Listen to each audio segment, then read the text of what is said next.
पहाड़ी औरतें नई उम्र के लड़कों के साथ जो काम करती हैं उसे जानकर आपके होश उड़ जाएंगे। दरअसल हुआ कुछ यूं कि मेरे 14 साल के होते ही अचानक से मेरे कंधों पर बहुत बड़ी जिम्मेदारी आ गई। मैं तो यहाँ अपने पापा के पास घूमने के लिए आया था। मुझे क्या मालूम था कि यहाँ आकर हालात ऐसे बन जाएंगे कि मुझे खाने को रोटी तक नहीं मिलेगी। और उसी दौरान मेरी मुलाकात एक पहाड़ी औरत से हुई जिसने मुझे एक ऐसी बात बताई जिसे सुनकर मैं हैरान रह गया और सोचने लगा कि आखिर 14 साल की उम्र के लड़के के साथ इसे ऐसा क्या काम करना है जिसके बदले में ये मुझे इतना सब दे रही है। मजबूरी में मुझे उसकी बात माननी पड़ी। फिर उस औरत ने जो कुछ मेरे साथ किया उसे जानकर तो आपके पैरों तले जमीन निकल जाएगी। मेरा नाम मनीष है। मैं बिहार के एक कस्बे का रहने वाला हूँ। मेरी फैमिली में मेरे अलावा मेरी माँ, मेरी बहन और मेरा बड़ा भाई है। मेरे पिता कारपेंटर हैं जो कि भूटान के पास एक छोटे से पहाड़ी गांव में काम करते हैं। उन्हीं की कमाई के जरिए हमारे घर का खर्चा चलता है। हालांकि उनके घर से दूर रहने की वजह से मेरा बड़ा भाई नशेड़ी बन चुका है। मेरी बहन अभी इंटर में पढ़ रही है और मैंने 8वीं क्लास के पेपर दिए थे। पेपर देकर मैं खाली हुआ। मेरी 1.5 महीने की छुट्टी थी। हम जिस कस्बे में रहते थे वहां पर तो वैसे भी स्कूल में कम ही लोग जाया करते थे।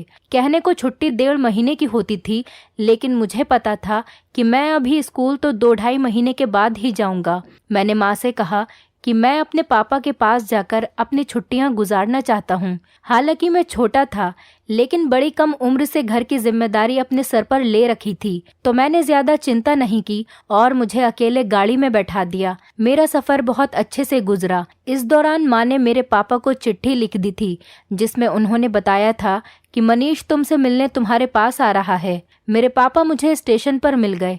मेरे लिए तरह तरह की चीजें लेकर आए थे क्योंकि आज मेरा जन्मदिन भी था। पापा ने मुझे गले से लगाकर बहुत प्यार किया और कहा कि मनीष आज तुम पूरे 14 साल के हो गए हो। उसके बाद हम दोनों एक जिप्सी से पापा के घर की तरफ चलने लगे। जिप्सी पापा किराए पर लेकर आए थे। उसके अंदर कोई पहाड़ी गीत बज रहा था और हम दोनों बाप बेटे बड़ी मस्ती से एक दूसरे से बातें करते हुए सफर का मजा ले रहे थे। अचानक से हमारे साथ एक हादसा पेश आया। हमारी जिप्सी का एक्सीडेंट हो गया। उस एक्सीडेंट में जिप्सी कार ड्राइवर हाथों हाथ ही मर गया। हालांकि मुझे बहुत ज्यादा चोट नहीं लगी क्योंकि मैं गाड़ी के पहले झटके में ही गाड़ी से उछलकर नरम मुलायम घास के ऊपर गिर गया था। लेकिन मेरे पापा बहुत बुरी तरह से घायल हो गए थे, जिसकी वजह से मुझे उन्हें हॉस्पिटल लेकर जाना पड़ा। हॉस्पिटल में मैं गुमसुम सा खड़ा था। तभी पापा के दोस्त लोग आए।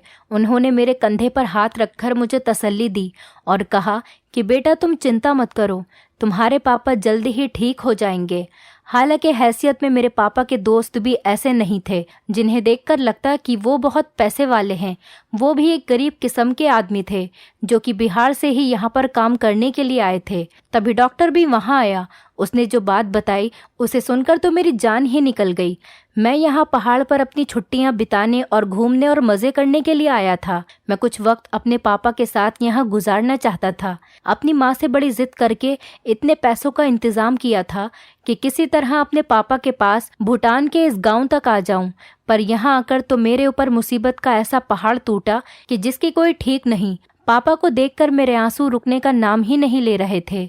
उनकी हालत बहुत ज्यादा बुरी थी। उनका पूरा जिस्म पट्टियों में लिपटा हुआ था। डॉक्टर कह रहा था कि उनके हाथों और पैरों की हड्डियां टूट गई हैं और इन्हें ठीक होने में कम से कम 3 महीने तो लगेंगे। पापा के दोस्त ने तुरंत उस कंपनी को फोन किया जहां पर वो दोनों काम करते थे, ताकि उनकी कंपनी बुरे वक्त में मेरे पापा की मदद कर सके। लेकिन कंपनी के मालिक ने ये बात सुनकर उनसे साफ साफ कह दिया कि हम कोई भी खर्चा नहीं उठाएंगे और अब 6 महीने तक हमारे पास उनके लिए कोई काम नहीं है। हमने उनकी जगह किसी और को रख लिया है। कुछ दिन के बाद जब पापा होश में आए तब उन्हें ये बात पता चली तो वो बुरी तरह से रोने लगे क्योंकि पापा के ऊपर पूरे घर परिवार की जिम्मेदारी थी। इस वजह से पापा यहाँ भूटान के पहाड़ी गांव में काम करने के लिए आए थे। यहाँ आकर पापा दिन रात पूरी लगन से काम करते थे, जिसकी वजह से हम लोग घर में सुकून की जिंदगी गुजार पाते थे। लेकिन अब तो पापा का काम ही चला गया था। उन्हें समझ नहीं आ रहा था कि ये बाकी का टाइम कैसे कटेगा और यही सोचकर पापा की तबीयत और ज्यादा खराब होने लगी थी कि अब आगे क्या होगा। पापा को इतना परेशान देखकर मुझे बहुत तकलीफ हुई कि मैं यहाँ पर आने की अगर जिद नहीं करता तो ना ही पापा मुझे उस गाड़ी से लेने आते और ना ही हमारा एक्सीडेंट होता। मेरी नज़र में तो पापा की हालत का जिम्मेदार मैं खुद ही था। अस्पताल वालों ने 1 हफ्ते में पापा को छुट्टी दे दी थी। फिर मैं पापा के साथ उनके छोटे से घर में वापस आ गया।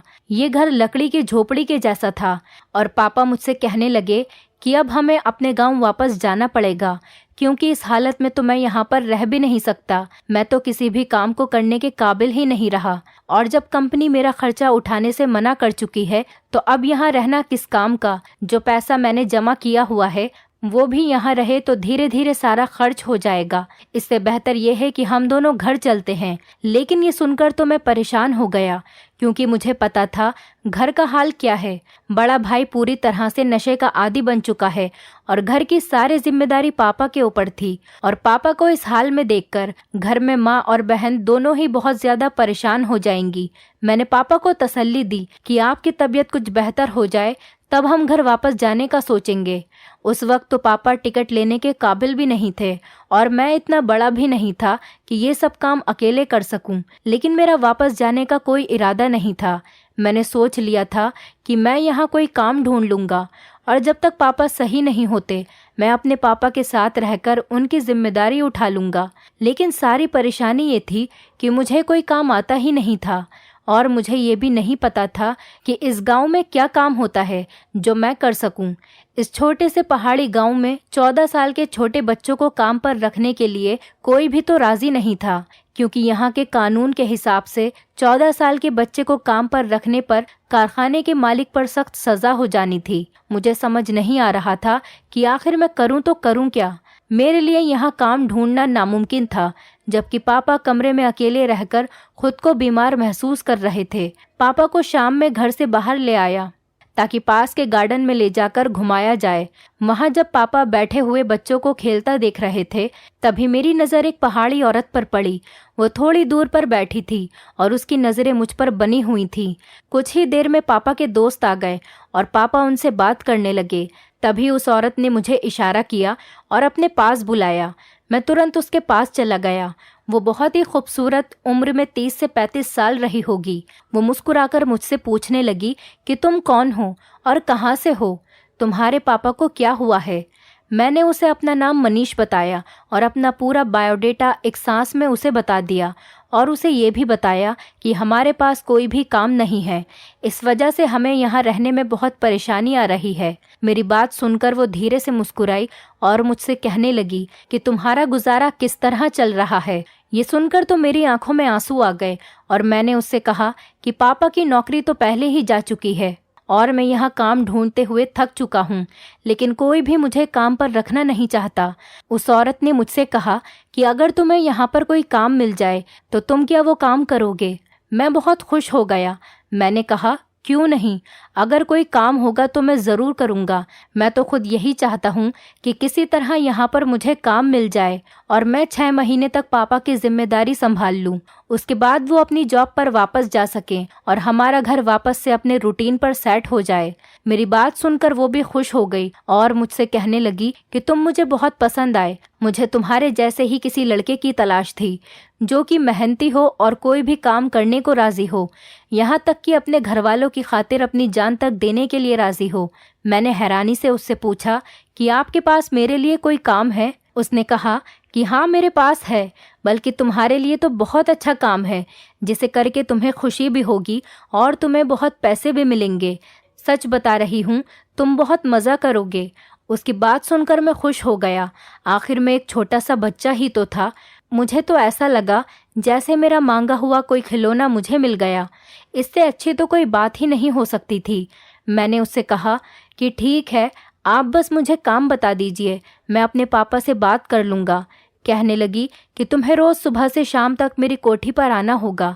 1 हफ्ते में मैं तुम्हें ट्रेनिंग दूंगी और उसके बाद तुम्हें काम बता दिया जाएगा, लेकिन तुम्हें पूरे हफ्ते का पैसा दिया जाएगा। उसने मुझे अपनी कोठी का पता समझा दिया और कहने लगी कि मैं तुम्हारा इंतज़ार करूंगी। अगर तुम मेरे घर आए तो मुझे बड़ी खुशी होगी। वो बहुत अच्छे से मुस्कुरा कर बात कर रही थी। मैंने उससे कहा कि आप मुझे काम तो बताइए। तो मुस्कुरा कर कहने लगी, मनीष बेटा, इतनी भी क्या जल्दी है, पहले तुम आ तो जाओ। मैं उससे कोई और सवाल पूछता तभी मेरे पापा ने मुझे आवाज दे दी। उनके चेहरे पर तकलीफ साफ नजर आ रही थी, शायद उनसे बैठा नहीं जा रहा था। मैं फौरन पापा को लेकर घर की तरफ निकल पड़ा। रास्ते में पापा ने पूछा कि वो पहाड़ी औरत कौन थी और तुमसे क्या बातें कर रही थी। मैंने पापा को बता दिया कि वो औरत मुझे अपनी कोठी पर बुलाकर काम करवाना चाहती है। शायद उसे घर का कोई काम हो या फिर उसे मुझसे घर का सामान मंगवाना हो, वरना भला छोटे से बच्चे से औरत को क्या काम होगा। मेरी बात सुनते ही पापा ने साफ मना कर दिया और कहा कि अभी तुम सिर्फ 14 साल के हो, अभी तुम बच्चे हो, तुम यहाँ घूमने के लिए मेरे पास आए थे, मैं तुम्हें किसी काम पर नहीं जाने दूंगा। पहाड़ी औरत कौन है और ऐसे में किसी अनजान के घर तुम्हें कैसे भेज दूं? पता नहीं वो तुमसे कितना काम करवाएगी। पर मैंने पापा से कहा कि पापा, बस 6 महीने की ही तो बात है। एक बार जब आप ठीक हो जाएंगे तो आप अपनी कंपनी को वापस से ज्वाइन कर लेंगे और मैं वापस से आपकी सेवा करके अपने घर चला जाऊंगा और अपनी पढ़ाई लिखाई में लग जाऊंगा। लेकिन तब तक तो घर का खर्चा चलाने के लिए कुछ ना कुछ करना ही पड़ेगा और वो औरत मुझे अच्छे अच्छे पैसे देने को तैयार है, तो फिर मुझे काम करने में क्या परेशानी होगी भला? पापा की आंखें भीग गईं। वो कहने लगे कि मेरा छोटा बेटा कितनी जल्दी बड़ा हो गया कि मुझे समझाने लगा है। मैंने पापा से कहा कि एक बार उस औरत के घर जाकर तो देखता हूँ। एक दिन जाऊंगा, अगर मुझे काम समझ में नहीं आया तो वापस आ जाऊंगा, कोई दिक्कत नहीं। मेरी बात सुनकर और घर की परेशानी को देखकर पापा मान गए और मुझसे कहने लगे कि अगर तुम्हें कोई परेशानी हो तो उसी वक्त वापस आ जाना। और ये बातें करते हुए हम अपने घर आ गए। रात भर में यही सोचकर खुश होता रहा कि मैं काफ़ी किस्मत वाला हूँ जो मुझे ये काम मिल गया, वरना मैं तो थक चुका था और हार मानकर घर वापस जाने की सोच चुका था। लेकिन मेरे दिल में थोड़ा सा डर भी था। मैं ये भी सोच रहा था कि ना जाने उसकी कोठी कितनी बड़ी होगी, क्या मुझे उसकी पूरी कोठी की सफाई करनी होगी। यही सब सोच अचानक से मेरी आंखें बंद हो गईं और मैं सो गया। अगली सुबह सवेरे उठ गया था और पापा के सारे काम करके उस औरत की कोठी पर जाने के लिए निकल गया। उस औरत की कोठी हमारे घर से ज्यादा दूर नहीं थी, इसीलिए पापा ने वहां भेजने की हामी भर ली थी। साथ में पापा को यकीन दिलाया था कि कोई भी परेशानी हो तो मैं सीधा घर आ जाऊंगा। उस औरत की कोठी पर पहुंचकर मैंने चौकीदार से कहा कि मुझे तुम्हारी मालकिन ने बुलाया है। उसने सर से पैर तक मुझे देखा और कहने लगा कि तुम रहोगे मैडम के पास। उसकी बात मुझे बहुत अजीब लगी, साथ ही वो बड़ी अजीब सी नज़रों से मुझे देख रहा था। उसके बाद उसने टेलीफोन के जरिए एक नौकरानी को बाहर बुलाया और मुस्कुराकर उससे कहा, ये बच्चा है, मैडम के साथ रहेगा। मालकिन एक से एक खूबसूरत लड़का ढूंढ कर लाती हैं, उनकी भी दाद देनी पड़ेगी। इस तरह की बातों को सुनकर मैं हैरान हो गया। भला काम करवाने के लिए किसी को खूबसूरत होने की क्या ज़रूरत है? मैडम को तो मेरे काम से मतलब होना चाहिए था। मुझे लगा शायद ये चौकीदार कुछ पागल सा है। नौकरानी चौकीदार की बात सुनकर हंसी और मेरा हाथ पकड़कर मुझे कोठी के अंदर ले गई। कोठी बहुत बड़ी थी और बहुत ही खूबसूरत भी। वहां तो किसी चीज की कमी नहीं थी। ऐसा लगता था जैसे कि सोने के किसी महल में आ गया हूँ। मैं अंदर जाकर खूबसूरत सोफे पर बैठा। मेरे सामने लीची का जूस रखा गया, बिल्कुल ऐसे जैसे मैं कोई खास मेहमान हूँ। थोड़ी ही देर में मैडम भी वहां आ गई। मैं उस पहाड़ी औरत को देखकर हैरान रह गया। वो बहुत ज्यादा खूबसूरत थी। लग रहा था जैसे मैं किसी फिल्म की हीरोइन को देख रहा हूँ। नाइट सूट में बहुत सारा मेकअप लगाए वो मेरे सामने बैठी हुई थी। हालांकि मेरी उम्र इतनी भी नहीं थी, लेकिन फिर भी वो मुझे बहुत ही हसीन लग रही थी। मैंने अपनी नज़र शर्म से नीचे कर ली। जो भी था वो मेरी मालकिन थी और मुझे उसके यहाँ काम करना था। मैंने जूस पी लिया तो मैडम ने मुझसे कहा कि तुम थोड़ी देर कमरे में जाकर आराम कर लो। उस औरत की ये बात सुनकर मैं हैरान हो गया। मैं तो यहाँ काम करने के लिए आया था, आराम करने के लिए नहीं, और ना ही कोई इतनी दूर से आया था कि मुझे आराम करने की ज़रूरत पड़े। मैंने फ़ौरन कहा कि मैडम मैं बिल्कुल तरोताज़ा हूँ, आप मुझे काम बताइए, मैं बड़ी मेहनत से आपका काम करूँगा। मेरी बात सुनकर वो पहाड़ी औरत अपने खूबसूरत अंदाज में मुस्कुराई और बोली, काम तो तुम्हें ईमानदारी से ही करना होगा, इसी बात के तो तुम्हें पैसे मिलेंगे। लेकिन अभी तुम जाकर आराम करो और फिर मैं तुम्हारे पास आकर तुम्हें बताती हूँ कि तुम्हें क्या काम करना है। तभी एक और नौकरानी आई और वो मुझे लेकर एक बहुत खूबसूरत कमरे में चली गई। कमरा इतना बड़ा और इतना शानदार था कि मैं कुछ देर कमरे को तकता रहा। कमरा बहुत अच्छी तरह से सजाया गया था। जब से मैं यहाँ पर आया था, पापा की तबीयत को लेकर बहुत परेशान था। ना तो मैं ठीक से कुछ खा पाया था और ना ही ठीक से कुछ देख पाया था। इस कमरे में आकर जब मैं सुकून से बिस्तर पर बैठा तो सामने लगे शीशे में मैंने अपनी शक्ल देखी। मैं तो वाकई बहुत खूबसूरत था। वो चौकीदार सही कह रहा था, खूबसूरत तो मैं हूँ ही, अपनी माँ की तरह। दूधिया रंगत, तीखे नैन नक्श और नीली आंखें। मैं दूसरे बच्चों से बहुत अलग था। अपने गांव में भी मेरी आंखों के बड़े चर्चे थे। हर कोई कहता था कि ये बच्चा तो ऐसा लगता है कि किसी अमीर के घर पैदा होता। यहाँ कहाँ पर कीचड़ में कमल खिल गया। कुछ ही देर गुजरी थी कि कमरे का दरवाज़ा खुला और वो पहाड़ी औरत एक खूबसूरत लड़की को लेकर मेरे पास आई। मैं उसे देखकर तुरंत उठकर बैठ गया। मैडम ने उस लड़की से मुझे मिलवाया। उसका नाम सुनीता था। मैडम कहने लगी कि ये तुम्हें आज से उठने बैठने, रहने सहने का तौर तरीका सिखाएगी, इस देश में कैसे रहा जाता है, कैसे बात की जाती है, और तुम्हें यहाँ की थोड़ी सी ज़बान भी सिखा देगी। मैडम की ये बात तो मुझे बहुत अजीब लगी। आखिर मुझे घर के काम करने के लिए पहाड़ी तौर तरीके सीखने की क्या ज़रूरत थी, और उठने बैठने के तरीके तो मुझे पहले से ही मालूम थे। फिर मैडम सुनीता नाम की खूबसूरत लड़की को मेरे पीछे क्यों लगा रही थी।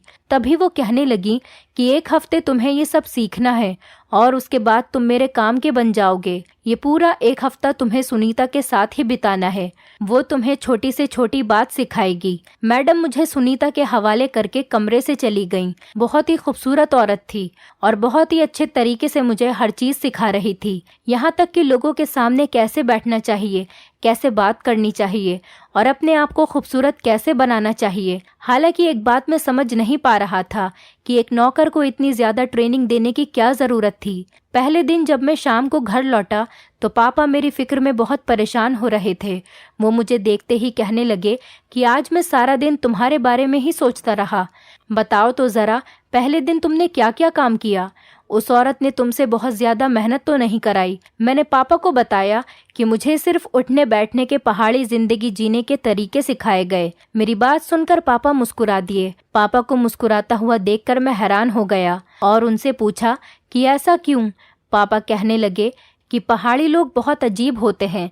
एक बिल्ली भी पालते हैं तो उसकी नस्ल देखते हैं, फिर तुमको बिना कुछ सिखाए कैसे अपने घर काम पर रख लेते। यकीनन वो तुम्हें पहले अपने तौर तरीके सिखाएंगे ताकि तुम उनकी कोठी में ढंग से रह सको। चलो अच्छा है, इस तरह तुम्हें बहुत कुछ सीखने को मिलेगा और मुझे ये जानकर बड़ा सुकून मिला कि तुम पर काम का कोई बड़ा बोझ भी नहीं है। मनीष बेटा, बहुत दिल लगाकर और मेहनत से सब कुछ सीखना। जब मैं सही हो जाऊंगा और वापस अपनी नौकरी पर चला जाऊंगा तब तुम्हें वापस घर भेज दूंगा और तुम्हें ये अच्छे तरीके से सीखकर अपनी ज़िंदगी में बड़ा फ़ायदा होगा।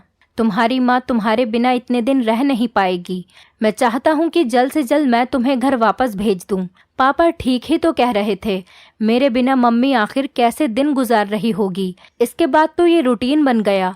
मैं रोज सुबह मालकिन की कोठी पर जाता। मुझे वहाँ पर अच्छे से अच्छे कपड़े पहनने के लिए दिए जाते, अच्छे से अच्छा खाना दिया जाता, मेरे बालों को बहुत खूबसूरत स्टाइल से बनाया जाता, मुझे हर तरह की चीज़ें मुहैया कराई जाती। 4 दिन में मेरे ही अंदर बहुत ज़्यादा बदलाव आ गया था। मैं खुद को शीशे में देखकर पहचान ही नहीं पा रहा था कि मैं वही 14 साल का मनीष हूँ। यहाँ का खाना पीना मेरी सेहत को बहुत लग रहा था। मुझ पर कोठी में घूमने फिरने पर भी कोई रोक टोक नहीं थी। जहाँ मर्जी वहाँ जाता, जैसे मर्जी वैसे रहता। ऐसा लगता जैसे कि मैं मालकिन का बेटा हूँ। अब तक मैंने यहाँ किसी काम को हाथ भी नहीं लगाया था, लेकिन एक बात मुझे बड़ी अजीब लग रही थी। मैंने कभी भी उस पहाड़ी औरत के पति को नहीं देखा था, जबकि वो शादीशुदा औरत थी। उनके तो बच्चे भी नहीं थे, लेकिन उनके पति के साथ उनकी फोटो लगी हुई थी। मैंने एक बार नौकरानी से पूछा कि मैडम के पति कहाँ हैं, तो उसने इतना ही बताया कि हमारे साहब तो काम के सिलसिले में हमेशा शहर से बाहर ही रहते हैं। उनका बहुत बड़ा कारोबार है, वो बस रात को ही घर पर आते हैं। मैं देखता कि वो पहाड़ी औरत तैयार होकर पूरे घर में टहलती रहती या फिर शॉपिंग के लिए बाहर निकल जाती। जब से मैंने सुनीता से तौर तरीके सीखे थे, मैडम मुझे भी अपने साथ मार्केट ले जाती। वो मेरा हाथ पकड़कर शॉपिंग करती, मार्केट में घूमती, मुझे मेरी पसंद की चीज़ें दिलाती और मैं अपनी नौकरी पर बहुत हैरान था, जिसके लिए मुझे सैलरी मिल रही थी और इतना बहुत सारा सामान भी मिल रहा था और काम मुझे कुछ करना नहीं पड़ रहा था। मैंने अपने पापा को अपनी नौकरी के बारे में बताया कि वहाँ पर मैं पूरा दिन कैसे गुजारता हूँ। पापा कहने लगे कि तुम्हारी मालकिन की शायद कोई औलाद नहीं है, इसीलिए वो तुम्हें अपने बेटे की तरह पाल रही है, लेकिन शायद ये बात बताना नहीं चाहती। मैडम ने तो मुझे यही बताया था कि 1 हफ्ते तक सुनीता मुझे ट्रेनिंग देगी, फिर मेरा काम शुरू होगा और मुझे अब बस उस दिन का इंतजार था कि आखिर मुझे पता तो चले कि मेरा काम क्या है। अभी तो मैं अपने नए नए कपड़े और महंगी महंगी चीजों को एंजॉय कर रहा था। पापा की तबीयत भी अब पहले से बेहतर हो गई थी, लेकिन इतनी भी नहीं सुधरी थी कि वो नौकरी पर जा सके। इधर मेरी नौकरी लग गई थी तो मेरे पापा की टेंशन भी कुछ कम हो गई थी। हालांकि हमने अभी तक अपने घर पर पापा के एक्सीडेंट के बारे में नहीं बताया था और ना ही मेरी नौकरी करने के बारे में। पापा मम्मी को शाम में फोन करते और उन्हें सब कुछ अच्छा अच्छा ही बताते। वहीं दूसरी तरफ मैं उस पहाड़ी औरत के घर में बड़े मजे से रह रहा था और 1 हफ्ते में मैं जैसे बिल्कुल ही बदल गया था। हफ्ते के आखिरी दिन मैं जैसे ही मैडम के घर पहुंचा तो चौकीदार मुझे देखकर बहुत अजीब ढंग से हंसने लगा और कहने लगा कि आज से तुम्हारा काम शुरू होने ही वाला है। मैं भी इस बात पर बहुत खुश था कि आज मुझे काम करने को मिलेगा। मैं कोठी के अंदर दाखिल हुआ तो सुनीता मुझे कहीं नजर नहीं आई। दूसरी एक नौकरानी मुझे कहने लगी कि आज आपको सीधे मैडम के कमरे में जाना है। मैं जब से यहाँ आया था एक बार भी मैडम के कमरे में नहीं गया था। मैडम का कमरा हमेशा लॉक रहता था। मैं जैसे ही मैडम के कमरे में दाखिल हुआ तो देखकर हैरान रह गया। मैडम का कमरा तो आज पूरी तरह से सजा हुआ था, जैसे किसी नई नवेली दुल्हन का होता है। मैडम ने मुझे हाथ पकड़कर अपने बिस्तर पर बिठाया और नोटों की 2 गड्डियां मेरे हाथ में पकड़ा दी और कहने लगी कि ये तुम्हारी इस हफ्ते की तनख्वाह है। आज का पूरा 1 दिन तुम्हें मेरे साथ कमरे में ही गुजारना होगा और आने वाले 1 हफ्ते तुम इसी तरह जीना जितना तुमने इस हफ्ते अपनी जिंदगी का मजा लिया है। मैडम की ये बात मुझे कुछ ज्यादा समझ नहीं आई। हालांकि इतने सारे नोट देखकर मैं बहुत खुश हो गया। मैंने मैडम से कहा कि आप जो भी कहेंगी मैं पूरी ईमानदारी के साथ करूंगा। लेकिन उसके बाद उस पहाड़ी औरत ने जो कुछ मुझसे कहा वो सुनकर मेरे होश उड़ गए। आखिर ये मुमकिन ही कैसे था? मैं उस पहाड़ी औरत के साथ ऐसा कैसे कर सकता था? मैं अभी 14 साल का छोटा सा बच्चा था और जिस चीज की ख्वाहिश मेरी मैडम कर रही थी वो मेरे लिए मुमकिन ही नहीं थी। हालांकि मेरा नन्हा सा दिल उनकी अदाओं से और इस कमरे की मादक खुशबू से पिघलता जा रहा था, लेकिन फिर भी मैंने अपने ऊपर कंट्रोल रखा और उनसे कहा कि मैं ये सब नहीं कर सकता। तो ये सुनकर वो मुझसे कहने लगी कि मैंने पूरा 1 हफ्ता तुम्हें हर तरह की आजादी दी है, तुम्हें तौर तरीके सिखाए, अपने काबिल बनाया। अब तुम इस काम से मना नहीं कर सकते। वो पैसे तुम्हें इसी काम के लिए दिए गए हैं। इससे पहले तो तुमने कोई काम किया ही नहीं। मैंने तुम्हें अपने काबिल बनाने के लिए बड़ी मेहनत की है। अब तुम एंड मौके पर मुझे इनकार न करो, मेरी हसरतें अधूरी रह जाएंगी। वो कहने लगी कि हम औरतों की जिंदगी बहुत अजीब होती है। दूसरे लोग हमारा पैसा और हमारी जिंदगी देखकर जलते हैं, लेकिन कोई हमसे ये नहीं पूछता कि हमारे दिल पर क्या गुजर रही है। मेरे पति को ऐश करने की आदत हो गई है और वो अलग अलग शहर में अलग अलग औरतों से मिल सकता है और इस दौरान वो मुझे वक्त देना भूल ही गया है। उसे तो ये भी याद नहीं कि मैं जवान और खूबसूरत हूँ और मेरे भी कुछ अरमान हैं, लेकिन उसकी दिलचस्पी तो मुझसे ज्यादा बाजारू औरतों में है जिनको वो गलत तरीके से अपने साथ रखता है। इसीलिए मैं भी हफ्ते में 1 दिन छोटे लड़कों के साथ गुजारती हूँ और अपनी अधूरी ख्वाहिशों को पूरा करती हूँ। इस तरह ना तो मुझे प्रेग्नेंट होने का डर रहता है और ना ही किसी को मेरे ऊपर शक होता है। मैं जानती हूँ कि ये तरीका गलत है, लेकिन मेरा पति भी तो मुझे धोखा दे रहा है, तो मैं उसे धोखा क्यों न दूं? मैं बदले की आग में जलती रहती हूँ। हफ्ते के आखिर में मैं अपने अंदर की आग इसी तरह ठंडी करती हूँ। एक छोटा लड़का अपने बिस्तर पर पूरे दिन रखती हूँ, लेकिन जितने लड़कों का इस्तेमाल मैंने आज तक किया है कोई भी तुम्हारे जितना खूबसूरत नहीं था। पर मेरा दिल अब तुम पर आ चुका है और मैं चाहती हूँ कि तुम मेरे साथ हमेशा के लिए यहीं रह जाओ। तुम्हारी जरूरत इस वक्त पैसा है और मेरी जरूरत तुम हो। मैं तुम्हें ये पैसे दूंगी जिससे तुम अपनी जरूरतों को पूरा करोगे, लेकिन इसके बदले में तुम्हें मेरी हर जरूरत को पूरा करना पड़ेगा। मैं तुम्हें अपनी जिंदगी भर अपने साथ रख लूंगी और तुम्हारे बाप को भी कभी नौकरी की जरूरत नहीं पड़ेगी। नहीं तुम्हें वापस घर जाना पड़ेगा। अपने बाप को अपने घर वापस भेज देना और हमेशा के लिए यहाँ रह जाना। मैं छोटा था लेकिन बदअकल नहीं था। मैडम की एक एक बात मेरी समझ समझ में आ रही थी और मेरे दिमाग में मेरी माँ की तरबियत चल रही थी। मैंने वो सारे पैसे मैडम के हाथ में पकड़ा दिए और साफ शब्दों में कहा कि मुझे हराम के इन पैसों की जरूरत नहीं है। मैं पाप के इस रास्ते पर चलकर पैसा कमाना नहीं चाहता। मैडम मुझे रोकती रह गईं, लेकिन मैंने उनकी एक न सुनी।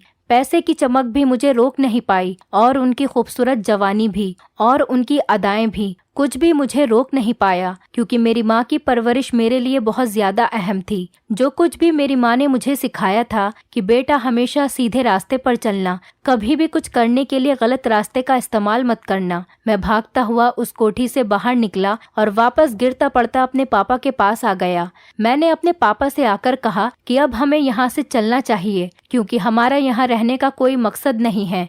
ये लोग बहुत जालिम हैं। हम वापस अपने देश चलते हैं, एक रोटी खाएंगे लेकिन इज्जत से जिएंगे। आपके थोड़ी सी बीमारी पर कंपनी वालों ने आपको बाहर निकाल दिया, जबकि आप सालों से उनके पास नौकरी कर रहे थे। उन्होंने इस बात का भी लिहाज नहीं किया और मुझे उस औरत ने धोखे से अपने घर बुलाया, जो कि अपने जिस्म की भूख मुझसे मिटाना चाहती थी।